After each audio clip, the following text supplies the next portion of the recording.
Assalamualaikum warahmatullahi wabarakatuh.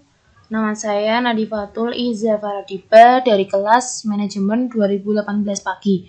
Di sini saya akan menjelaskan jawaban dari UTS Sistem Informasi Manajemen. Untuk yang pertama, soalnya, apakah jurang pemisah dalam proses pengembangan sistem? Apa sajakah alasan adanya jarak ini? Nomor 2, apakah solusi yang dianjurkan untuk krisis informasi tersebut? Bagaimana pendekatan sistem untuk pengembangan dapat membantu? Nomor 3, bahaslah peran yang dapat diambil pendesain sistem, manajemen, bisnis, dan pemakai air untuk mempersempit jurang pemisah. Siapa yang memainkan peran paling penting dalam pengembangan sistem yang efektif? Next.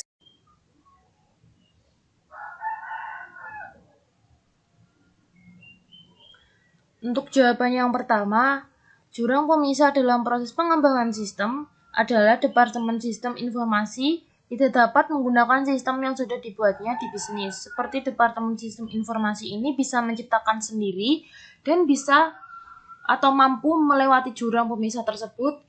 Seharusnya yang namanya Departemen Sistem Informasi itu harus bisa bekerja sama untuk suatu bisnis agar tidak terjadi jurang pemisah antara bisnis dengan Departemen Informasi.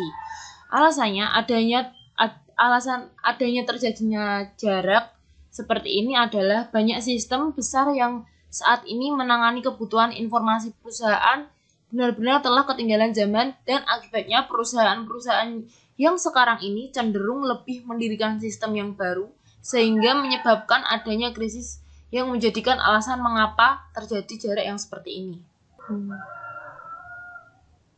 Next, nomor 2 ada solusi untuk menghadapi dari krisis-krisis yang muncul di atas, yaitu dengan cara menganalisis bisnis secara menyeluruh agar tidak terintegrasi dan menciptakan sistem yang efektif yang dapat menciptakan suatu hubungan antara para ahli sistem dan manajer bisnis sehingga para ahli sistem dan manajer bisnis dapat berkomunikasi secara baik dan efektif tentunya.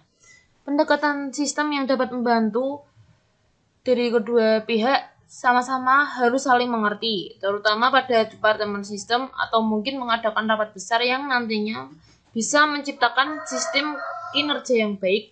Keterkaitan antara perusahaan yang sudah menggunakan penyebaran penggunaan sistem berbasis PC diputus penggunaannya dulu, agar tidak ada jurang pemisah akibat faktor ketinggalan zaman yang semuanya harus baru dan lebih canggih. Next, nomor 3. Peran yang dapat diambil dari pendesain sistem, manajer, bisnis, dan pemakai akhir.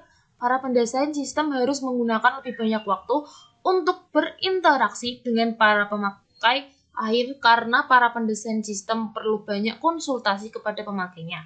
Jelas. Dan para manajer bisnis harus memberi para pegawai mereka waktu untuk pelatihan yang dibutuhkan, yaitu membuat sistem tersebut bekerja dengan benar. Dengan hal begini mungkin dapat mempersempit jurang pemisah. Next. Yang terakhir, ada peran paling penting dalam pengembangan sistem yang efektif, yaitu Departemen SI, karena Departemen SI atau sistem informasi kalau sudah dibantu oleh manajer bisnis yang sudah mau menutup hubungannya dengan pengembang sistem yang salah demi sistem yang tidak ketinggalan zaman, maka Departemen Sistem Informasi akan bisa membuat sistem informasi yang lebih efektif dan benar tanpa adanya faktor ketinggalan zaman. Mungkin seperti itu yang dapat saya jelaskan, kurang lebihnya saya mohon maaf. Terima kasih. Wassalamualaikum warahmatullahi wabarakatuh.